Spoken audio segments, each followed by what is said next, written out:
And welcome to the big story on Quest Television. I am Praise Soji, and ably seated with me this morning is Ifomanuku. Good morning to you, Ifomanuku. Good morning, Praise. All right, there are a lot of issues on national issues up for discussion this morning, and we're going to see how we're going to maximize the time we have to bring some of these issues to you. Our first conversation will focus on Delta State, which is where it is the most happening state in Nigeria right now, with top government functionaries, captains of industries, businessmen and women are all right here in Delta State. But just a major highlight from the day one of the Delta State Economic and Investment Summit, where Professor Patrick Mulumba spoke and he challenged Delta State's ambitions. Now, Professor Patrick Mulumba has challenged the Delta State government to, think beyond local development and position the state as a globally competitive industrial and investment hub capable of driving Africa's economic transformation. Now, he commended the state's developmental strides, but insisted that Delta State's ambition must extend beyond Nigeria to realize its full economic potential. Let's listen to Professor Patrick Mulumba.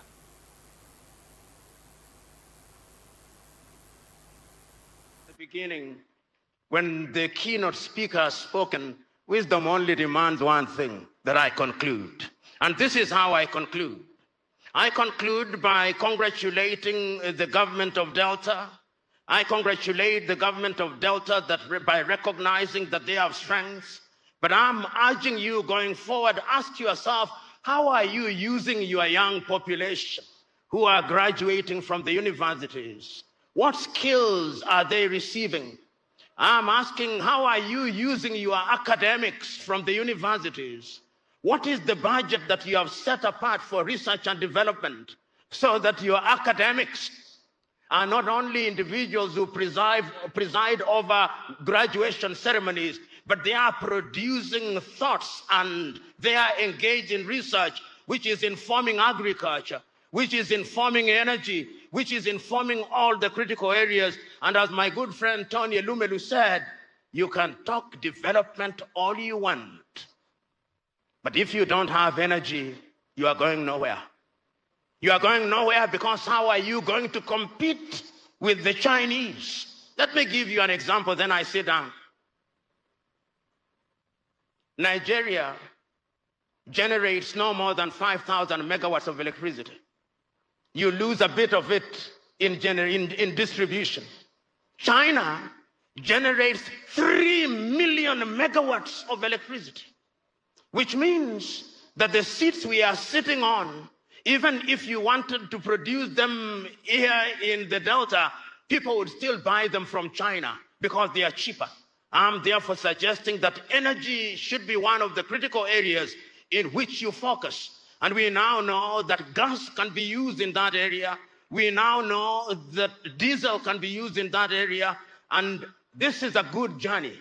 And as one of your fellow Nigerians once said, and this is not gender insensitive, that a chick that will grow into a cock is seen on the day that it hatches.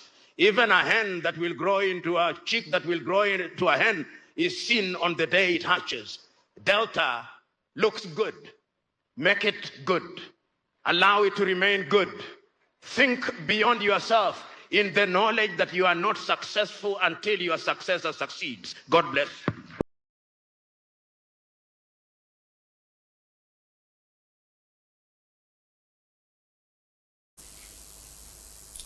All right, so, that was, I believe that was the highlight of yesterday's day one of the Delta Economic Summit. But before we add perspective to that, let's take the next story. The Independent National Electoral Commission has published the personal particulars and credentials of the 19 presidential candidates and their running mates for the 2027 general election, paving the way for campaigns starting on August 19, 2026. Publication of the candidates form EC9 is a statutory requirement under Section 29 Sub 3 of the Electoral Act 2026, which mandates the Commission to display the personal particulars of candidates after receiving their nomination forms. The process allows members of the public and eligible persons to scrutinize the information submitted by candidates. According to the list displayed by INEC, President Bola Tinubu will fly the flag of the All Progressives Congress with Vice President Kashim Shettima as his running mate. We have the likes of former Vice President Atiku Abubakar emerging as the presidential candidate of the African Democratic Congress, and also picking former Minister of Transportation Rotimi Amechi as his running mate. Former Anambra State Governor Peter Obi is the presidential candidate for the Nigeria Democratic Congress, with former Kano State Governor Rabiu Musa Kwankwaso nominated as his vice presidential candidate. Now, please, can we have a look at some of the names that will be contesting the 2027 presidential election? We have them from number 1 to number 19. The Action Alliance, the African Action Congress, the African Democratic Congress, Action Democratic Party, All Progressives Congress, Allied People's Party, All People Party, Boot Party, Democratic League of Africa, Labour Party, Nigeria Democratic Congress, National Democratic Party, New Nigeria People's Party, National Rescue Movement, People's Democratic Party, who have Senator Sando Ono and Umar Babangida. I think that puts to bed every talks of Goodluck Jonathan contesting for 2027. We have the Social Democratic Party, the People's Redemption Party, Young Progressives Party, and the Zenith Labour Party. But then the key highlight of this announcement by INEC is that the presidency, the current administration led by President Bola Ahmed Tinubu and Vice President Kashim Shettima. Now, the president has a lot of controversy surrounding his credentials, with just his university credentials uploaded by INEC, and the requirements states other requirements or other credentials that should be uploaded, and Nigerians are asking questions.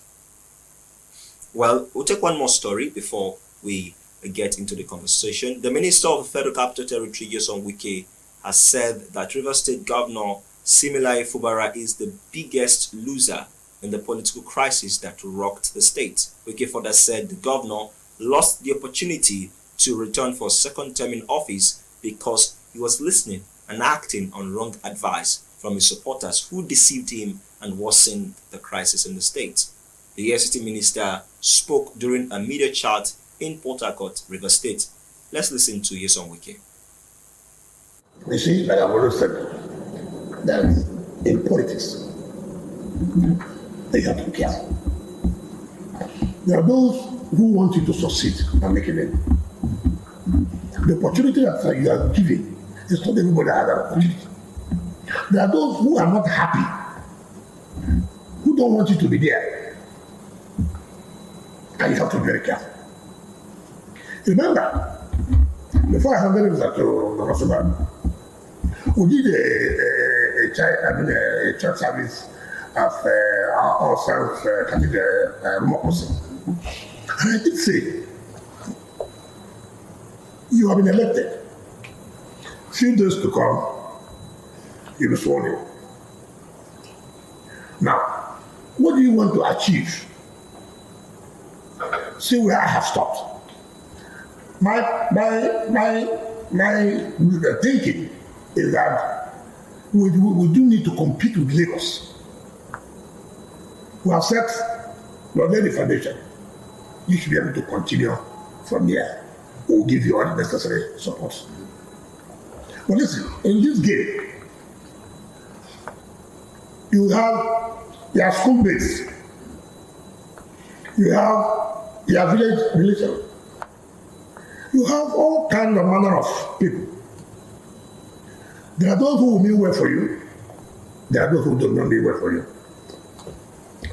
Now, you just go to the office. Somebody that comes, yes, he has tried to support you.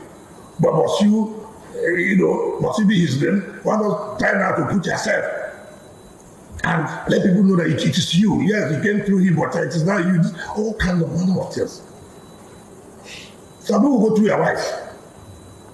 Some people go through your in-laws. Some people go through your father, all kinds of things. So it's not the whole of you to sit and very well to listen. This kind of advice now, where will it lead me to? You have to think about it. All right. Well, that's the FCT Minister Nyesom Wike speaking during a media chat. So let's get into the conversation this morning. Let's begin with the Delta States Economic and Investment Summit, which is just into its second day today. It's a 3-day summit. Yesterday we had top dignitaries. The Vice President of Nigeria, Kashim Shettima, was live in Delta State. Also, the Director General of the World Trade Organization, Dr. Okonjo-Iweala, was also present. The Minister of Finance and the Coordinating Minister of the Economy, Taiwo Oyedele, was present as well. The likes of Tony Elumelu, investors from Brazil, China, and Malaysia were present. Traditional rulers across Delta State were present. It was a highly packed investment summit. And I also must also say that Delta State neighbors, Anambra State Governor Chukwuma Soludo, was also live right there at the Dome Event Center in Asaba. And it was a heavy day one, which continues today. But like I said, the highlight of our conversation this morning will hinge on what Professor Patrick Lumumba said, challenging Delta State's ambition. And of course, he spoke widely. And at the end of his speech yesterday, I mean, I dare say that dead brain cells were, raised back to life, because it was a rousing applause for a pan-Africanist and a legal scholar who his voice resounds across the length and breadth of Africa, a true African to the core. But let's speak to some of the things he said. He said Delta State should think beyond local development and position the state as a globally competitive industrial hub. And if you look at what Okonjo-Iweala also said as well, she said that she wants to see Delta State compete with the likes of Lagos and that's within. Yeah. So when you look at what Professor Lumumba said, what do you make of this? First of all, I must commend His Excellency Governor Sheriff Oboriwori and his team for putting up this wonderful summit, because who would have thought at a time like this? And it shows how concerned Mr. Governor is about his state, where he comes from. Delta State has been a home to a lot of persons, but he thought of it in a way to benefit people the more, not just Deltans, but like I said, Delta State has been a home to a lot of persons. Talk about Warri, talk about Delta State, where you see mixed ethnicity and all that. And I am also commending him for the strength that he pulled in picking these people. When you talk about Ngozi Okonjo-Iweala, when you talk about Professor Lumumba, they are not regular people. Do you understand? You don't see them. You don't see them on the street. You don't see. It's not every event that you see them. So, personally, this made me start seeing Governor Sheriff Oboriwori in a different, positive light, as somebody who is so thoughtful and who thinks about tomorrow. It's not just about, there's something that is being that's trending about what Mr. President talked about, governors, building flyovers. This is just a case of somebody who is thinking even in the next tomorrow, not just tomorrow, right? So about what Professor Lumumba talked about, challenging Delta State to look, or rather go beyond home, made me remember the incident that looks like misunderstanding between a mother and her children, and that's about the first lady, and the incident about talking about grant and little beginning, that issue of frying akara, roasting corn. Why I said it's like a misunderstanding between a mother and her children. Nigerians know that you need to make a step, okay? There's this saying that says a journey of a million miles begins with a step. But Nigerians feel that we have gone beyond that kind of little beginning. And Professor Mulumba saw it, right? When he was talking about what skills would graduates be receiving. Now they have gotten the theoretical skills when they have, been to institutions, be it technical, be it the conventional university. They have garnered for themselves that training. But then coming out to the labor market, what is it for them?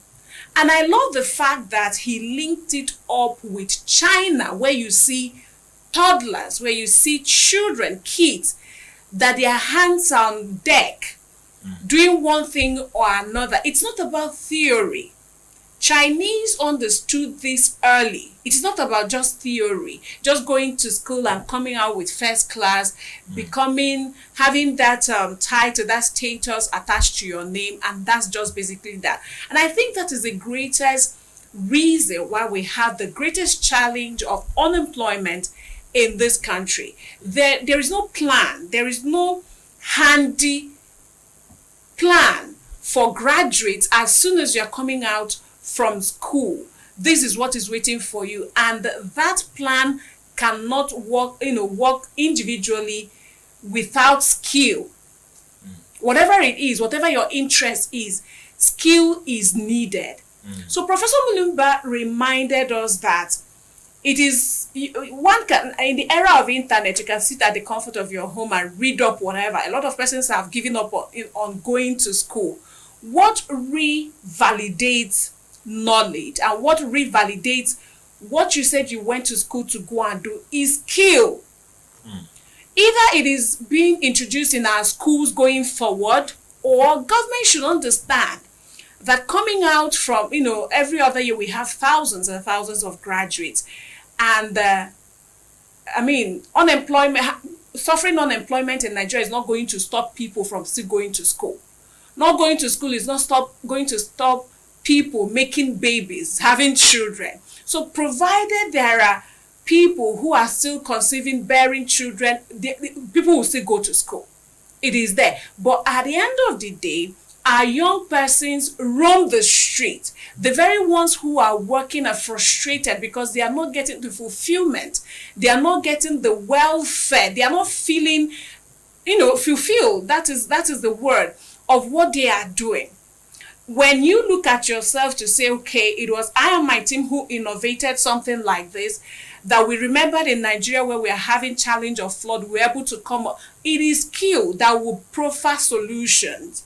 So let us not see it from the light where maybe some critics will say, okay, a stranger is coming to our country to come and lecture us, the normal thing that is expected of a professor.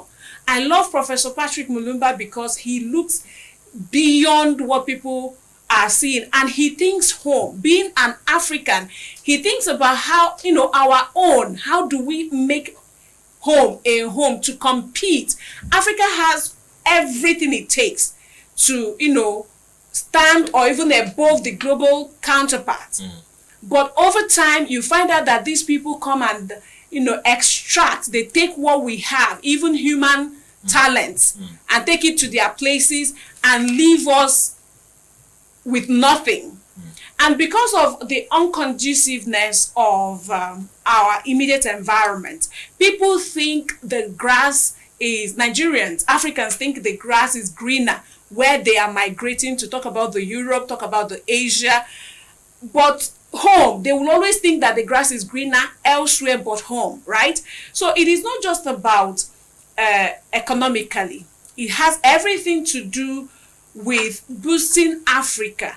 And Delta State happened to be the first to get this kind of advice, outside where Patrick Lumumba is coming from, right? Delta State happens to be very lucky in Nigeria to get this kind of advice. And I just hope Mr. Governor, His Excellency Sheriff Oboriwori, takes it seriously with his team. Yeah. I mean, it will carve his name on the endless lifetime of stone.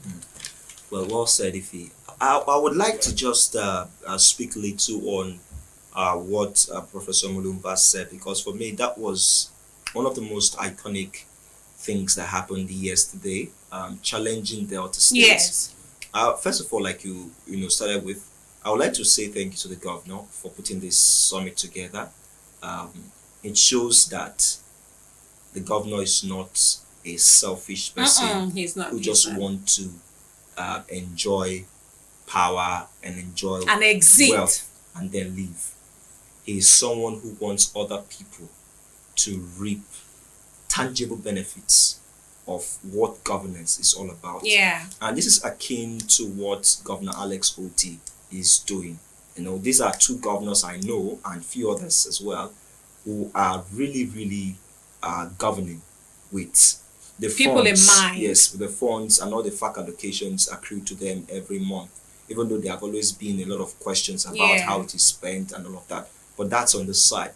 When you look at all of the projects he's carrying out, from road infrastructure to healthcare to education, you see that he's investing this money in places.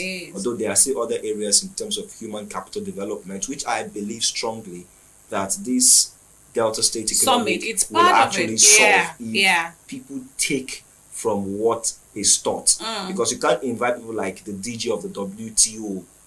I mean, this is the DG of the World Trade Organization. You can't invite someone like Patrick Lumumba. You can't have an intelligent mind like the Minister of Finance, like coordinating Minister of the Economy. You can have people like Vice President Kashim Shettima. He's not just a Vice President, but he's an active Vice President. And then they come and they speak, and then you have panelists or resource persons who speak, and then Delta State as the host state don't reap from the benefits of these things. Most times when these things like this happen, sometimes people from outside that do take them and then go and put them into work. But I'm expecting that we are able to take from what is taught and then put it to good use. Now, yesterday, the way I summarize Professor Mulumba's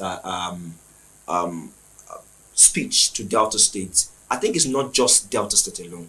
I think he spoke generally to Africa, because I actually listened to the full length of his speech, and there he talked about, in the future having investors who come not just from within, but from, Kenya, Ethiopia, Ghana, Sudanese, the Moroccans, coming for this kind of investment, to come and, learn and also contribute to the growth of Africa.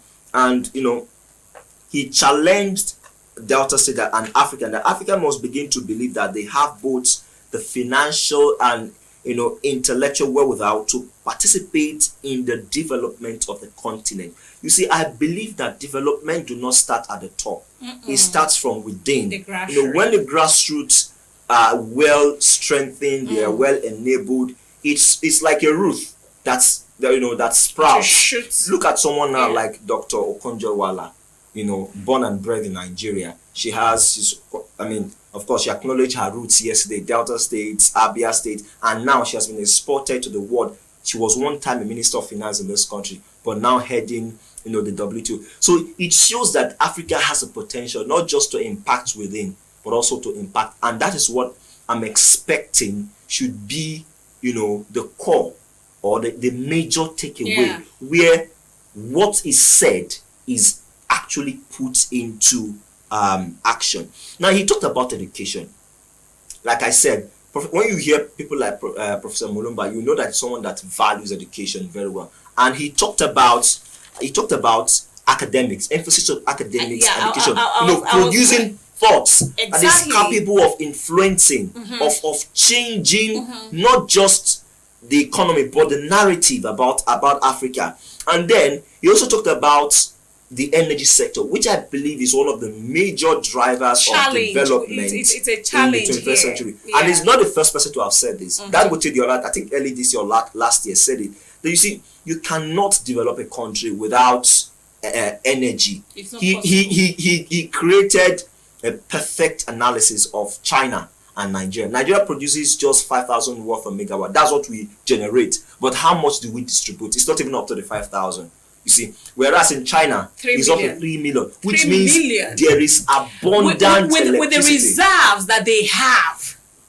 I mean, that's just, let us go in our street parlance, we they play. When exactly. Like we are playing when it comes to energy. You see that academia part where Professor Lumumba talked about Nigeria, Africa. I don't think I have seen any other country that, in this time and days that make jest of academics like Nigeria, especially in this time of internet, talent, content creation.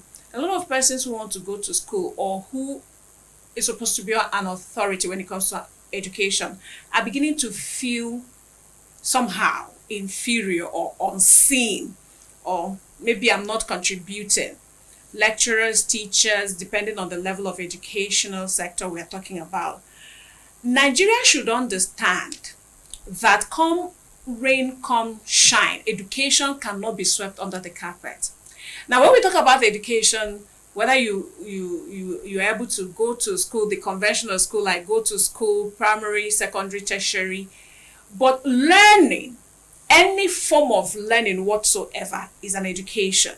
Okay, it's left for you to decide that this is the pattern, or depending on what you want to learn, what you want to get educated on, what is the platform by which I'll get educated on. Let us stop feeding, whether verbally or in character, our young ones that, education, school is scam. There's some, I don't know if you saw that thing, somebody put up something on social media that Pella hired ICANN personnel to count the money he made, during his wedding. That has all shades of wrong. What do you mean? Okay, somebody now address it to, that guy who's Olodo uprising.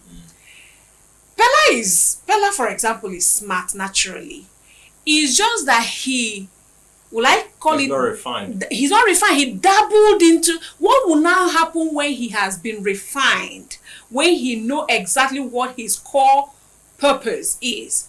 That is where education comes in. I'm just using Pella as an example. That doesn't, I don't mean in any way to speak down on him, but education is not just about going to the four walls of a conventional school.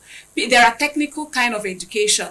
When we talk about vocational. So I must also say thank you again to Professor Lumumba for calling our attention to that. There are a lot of people who are aging that we have not been able to tap from their wealth of knowledge. Look at Azingozi Okonjo-Iweala. Looking at her yesterday, I say, oh, she's aging.